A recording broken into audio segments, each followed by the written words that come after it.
What if the plainest coffee pot in your kitchen, the one you stopped using the day you bought a machine, is quietly worth more than everything else on that counter? 10 old coffee pots have sold for hundreds, some for thousands, and the one most likely sitting in your own cupboard is waiting at number 1. Let us find out if it is yours. Here is the truth about a coffee pot that has been sitting in the same cabinet since your mother stopped using it.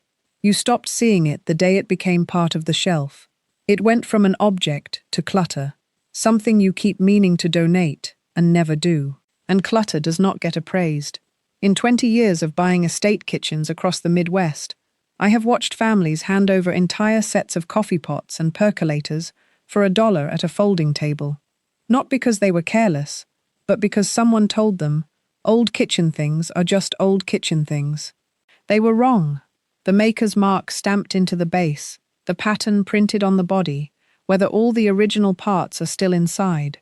Those details are deciding the value of what sits in your cupboard, and no one at the thrift store counter will ever explain them.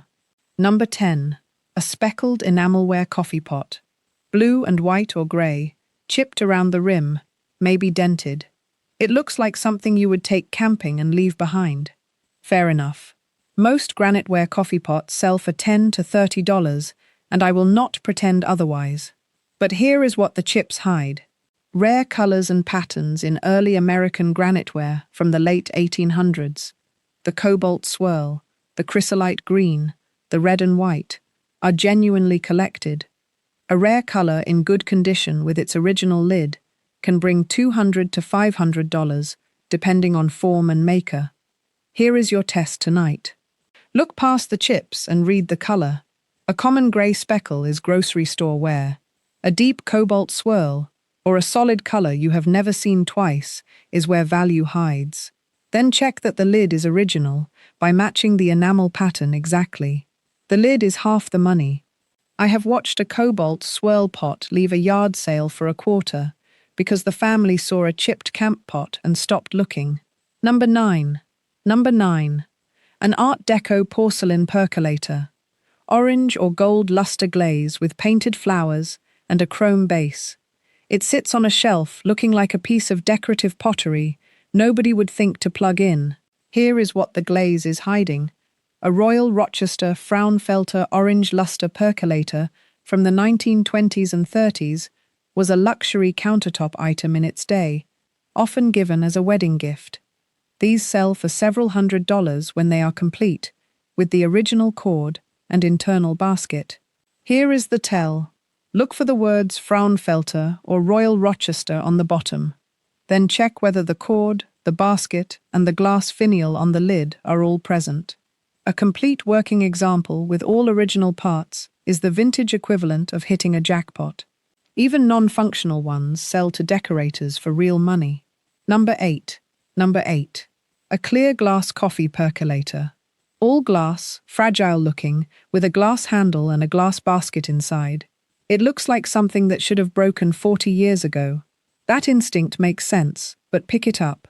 That is a Pyrex flameware percolator, made from borosilicate glass, designed to sit directly on a stove burner.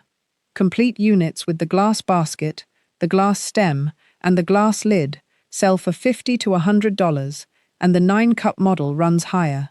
Your test. Check that every glass component is present and unchipped. The stem, the basket, the lid, and the knob. A missing glass stem is the single most common reason a flameware percolator sells for $5 instead of $80. The glass is the whole story. Number 7, and here I have to slow you down because this is the mistake I see most often. A common aluminum stovetop percolator. Your grandmother used it every morning, and the whole family assumes it must be worth something because it is old. Here is the honest truth, and I respect you too much to dress it up. Most aluminum percolators from the 1950s through the 1970s sell for $10 to $25. They were mass-produced by the millions, by companies like Miro and wherever. Age alone does not create value in a coffee pot.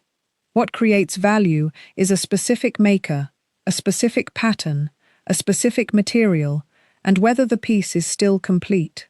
The common pot is modest. The right pot on the same shelf is a different conversation entirely. Hold that thought for number 1. Number 6. Number 6. A white Corningware percolator with a pattern you half recognize but cannot name. Small black starbursts or a spray of blue flowers. It looks like every other piece of Corningware in the donation bin, but here is what the donation bin never told you. Corningware coffee percolators were recalled in the late 1970s, which means very few survive intact. Because they are harder to find, these percolators run the full range of values. A black starburst percolator, made only between 1959 and 1963, recently sold for about $70 on eBay. An early blue cornflower percolator, with all internal parts and the original lid, sells for $50 to $200. Your test. Flip the pot over and read the back stamp. If it says Corningware with the older block letter stamp, not the later script, you are holding an early piece. Then check inside for the stem, basket, and glass knob. A recalled percolator that survived intact is scarcer than a casserole dish that was never recalled at all. Before we get to the top 5, there is something about all of this that most people never stop to see. The coffee pots that turn out to be worth real money almost never look like money. They sit in donation boxes and the back of cupboards precisely because the person holding them decided old and kitchen means worthless. But value in a coffee pot has almost nothing to do with whether it charms you. It lives in the maker's name on the base, the material it is made from, whether the original parts survived. Those signals are what I gathered into a guide called the Appraiser's Playbook, so you can read a coffee pot the way a dealer reads it before someone across the table reads it for you. It is linked below if you want it. Now back to the rankings. Number 5. And here the ground shifts because from this point up, we are looking at objects the design world takes seriously. An hourglass-shaped glass carafe with a wooden collar tied with a leather cord. It looks like something from a chemistry lab. That is because it is. The Chemex coffee maker was designed in 1941 by Peter Schlumbohm, a chemist who immigrated from Germany and held over 300 patents. The Museum of Modern Art added the Chemex to its permanent collection as one of the best-designed products of modern times. The Brooklyn Museum and the Denver Art Museum hold examples as well. Here is the tell. Early Chemex carafes are marked from Pyrex brand glass on the base and carry a green stamp rather than a later blue one. A 1940s or 1950s Chemex, with its original wooden collar, leather tie, and box, is a mid-century design collectible that the coffee market and the design market are both chasing at once. Most people see a dusty lab beaker and price it at $5. Number 4. Number 4, and this is the one the dealers hope you never learn to read. A tarnished silver coffee pot sitting in a felt-lined case that has not come out since a holiday you can barely remember. Everyone assumes grandmother's silver is a fortune, and I have to be honest with you, the way a real dealer would, usually it is not. Except one stamped word decides which it is. Turn the pot over and read the base. If it says sterling or the number 925, the metal is solid silver. If it says EPNs or silver plate, it is only plated and worth very little. A Tiffany 8-piece Colonial Revival sterling silver coffee and tea service sold at auction for $11,500. A Georg Jensen 5-piece sterling silver coffee service brought $7,762.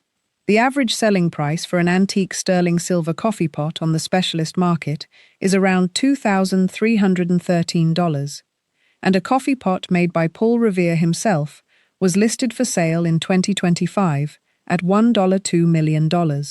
Your test. Read the base and then hold a magnet to the body. Real silver is not magnetic. If the magnet sticks, the pot is not solid. The mark and the magnet, that is all it takes. Number 3. Number 3, and this is the one that quietly destroys more value than any single coffee pot on this list. Breaking up the set.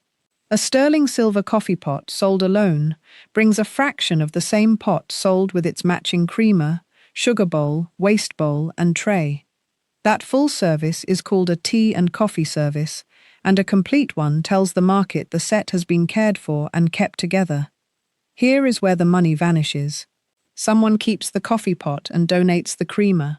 Someone sells the sugar bowl at a yard sale. A service that was worth $5,000 complete quietly becomes $800 in scattered orphans. Your test before you let go of anything. Turn every piece over and check whether the pattern number matches. If it does, the pieces are a set, and a set stays together. In 20 years, I have watched more value destroyed by breaking up matched sets than by any amount of tarnish. Number two, and this is the single most common mistake I see at estate tables, the first offer. A dealer sits across from you and offers a flat number for the whole kitchen. He is not guessing. He already knows what each piece is worth, and he is counting on you knowing only that you want it done. The gap between what a coffee pot is worth and what the first buyer offers you is not an accident. It is the business model. Your test is patience. Never accept the first offer on a piece you have not had read. Get one number in writing, then a second from someone who does not know about the first. The distance between those two figures is your education measured in dollars. I have sat with families who accepted the first figure out of exhaustion, not ignorance, and left hundreds on the table. Do not be tired in that room. Number one, and it is almost certainly a coffee pot you already own or your mother did. The Corningware blue cornflower teapot. That white pot with the little blue flowers printed on the side. It has been in your cupboard for so long, it practically disappears into the shelf. Your daughters call it dated. You have half believed them. Here is the truth. Blue cornflower is the most produced Corningware pattern of all time, manufactured from 1958 through 1988, and that is exactly why the ordinary teapots and coffee pots sell for only $25 to $43. I will not inflate that.